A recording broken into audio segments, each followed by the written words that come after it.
apa namanya tadi ya, kejadian-kejadian efek dampak-dampak influencer terhadap pola pikir masyarakat tadi, seharusnya berarti tidak semua orang berhak berbicara masalah mungkin muamalah di produk digital ya, atau di produk kontemporer ya,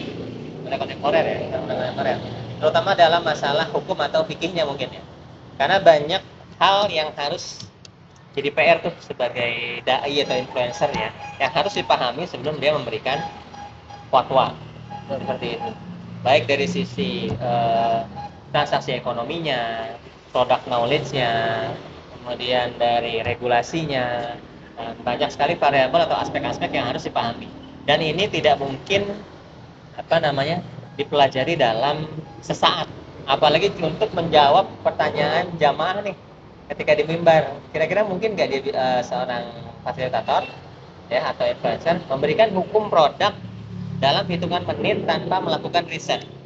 Mungkin nggak kira-kira?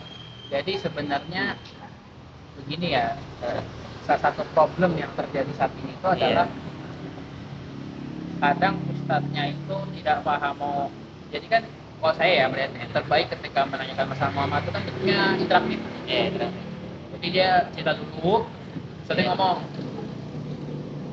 ini begini nggak, ini begini nggak, sampai dia clear, betul clear. Oke, ini kasus seperti kalau ini. kayak gitu kebenaran tasawur bergantung kepada pihak penyampai dong. Nah makanya ada gapnya. Ada gap di situ ya. Gapnya adalah ustadznya merasa yang ditanyakan sudah cukup, jamaahnya nggak tahu juga apa yang harus dikasih tahu. Jadi jamaahnya menjelaskan ini cukup. Saya juga merasa ketika dia nanya, aneh nanyanya cukup nih. Padahal sebenarnya satunya itu harus menanyakan yang lain, dan jamaahnya pun harus menjelaskan yang lain juga. Ada satu variabel yang agak parah juga sih. Bagaimana kalau si penanya ini juga tidak paham produk? Betul, itu juga. Itu lebih parah lagi tuh. Makanya, jadi kan yang nanya nggak tahu mau ngejelasin apa, yang ditanya nggak tahu mau nanya apa. Akhirnya kan jadinya missing link. Iya. Dan ustadznya pun hanya memberikan keputusan atau hukum berdasarkan cerita orang yang bertanya. Wah ini itu bisa ada ngawur ini, bisa ngaco ini. Jadi ada satu kasus lah saya pernah dengar ya. Jadi salah satu petinggi startup di Indonesia gitu ya. Beliau curhatlah kepada salah satu ustadz yang quote-unquote cukup terkenal. Ya, mayor label lah. Mayor label. Jadi dia ini memang lagi pusing lah, dia lagi masalah startupnya segala macam. Dia cerita tuh curhat segala macam sama si ustadz ini, dia cerita ngalor ngidul sana sini gitu lah.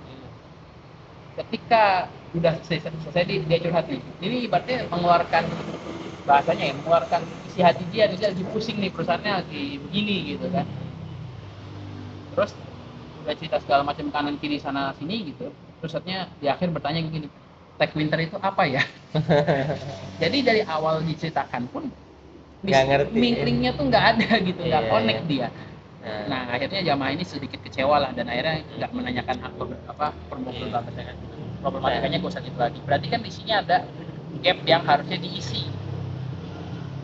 Nah ini menurut saya harus ada jawabannya. Jadi simpelnya gini, boleh nggak Ustadz saya simpulkan? Si Ustadz nih, kita sebagai narasumber ya atau fasilitator, saya menasihati ustadz-ustadz yang muda lah, saya nggak berani nasihatin yang senior-senior. Saya nasihatin yang ustadz-ustadz muda lah yang di bawah saya.